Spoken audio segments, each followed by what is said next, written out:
At magluluto tayo ng ulam na bangus. Kukuha tayo ng talbos ng kamote sa likod. So, alam mo naman, dito sa amin mainit. Sobrang init talaga. Dahil bunga ng aming bell pepper, sana all na lang bumubunga.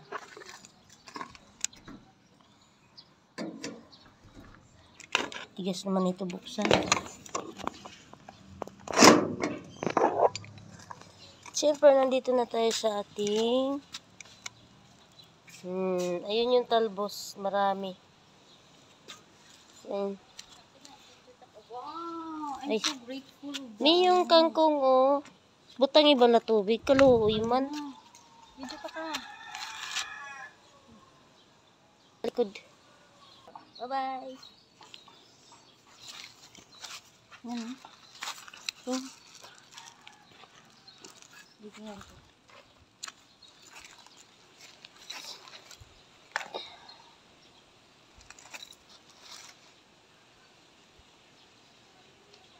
Pag binili mo pa yan, 15 pa yan.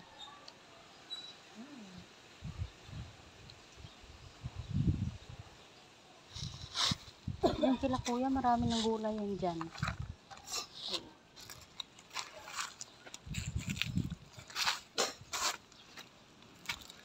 Hayaan mo na yung kangkong. Oh.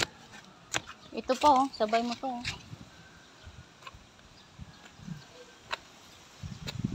Isang piraso. Meron dun sa rep. Maglaba. So, yun na guys. Ito na yung ating talbos. Ihimayin natin.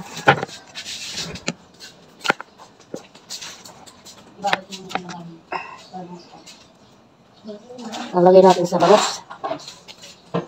Maganda lang talaga pag may tanim, may aanihin. Diba? Pag wala kang tanim, wala kang aanihin.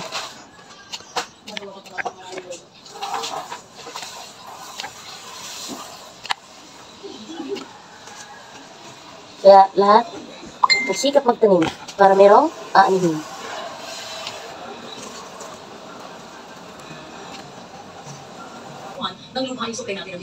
So, ayan, meron tayo dyan pinupukpok na bawang, sibuyas. Ayan, meron dyan tayong hinihiwa, mga kamatis. Ayan. So, dahil dyan, yan po ang ating sangkap for today's menu. Ang ating sangkap ngayon ay napaka masarap. Ayan, inuhugasan natin talbos ng kamote for 3 times para make sure na malinis. So, ayun na nga. At may luya pa yan.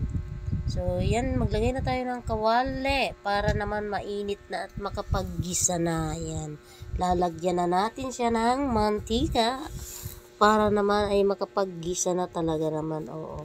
Ang ating menu ngayon ay napakasarap dahil galing ako sa anniversary. Siyempre, lasing ako kahapon. So, ayan na nga. Gusto ko nang may sabaw at nagisa na tayo dyan sa part na yan. So, siyempre, kailangan ko munang lutuing maigi ang kamatis, sibuyas, bawang at kung ano pa mang sangkap yan. So, meron tayong additional na ilalagay dyan like sa yung kamatis muna at meron tayong ilalagay pang isang gulay tulad ng bunga ng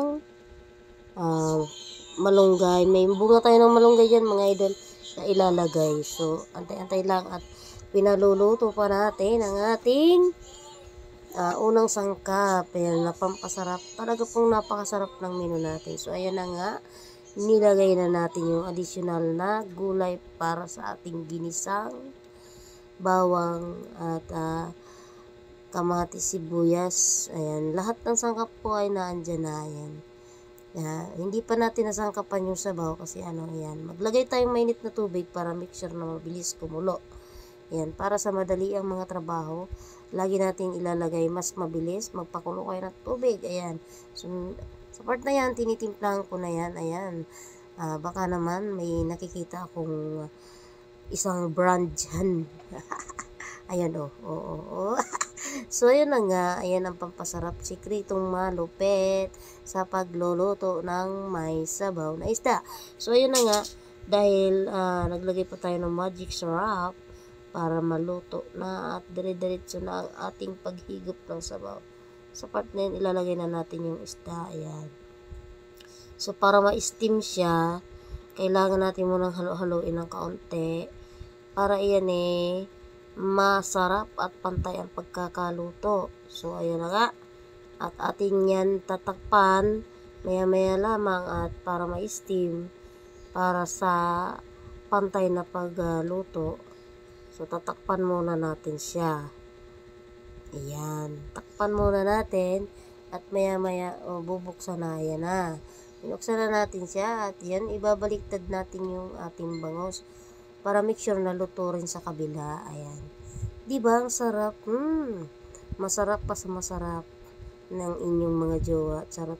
So, titikman natin kung sakto na yung timpla. So, ayan, na medyo masarap na talaga siya. Promise.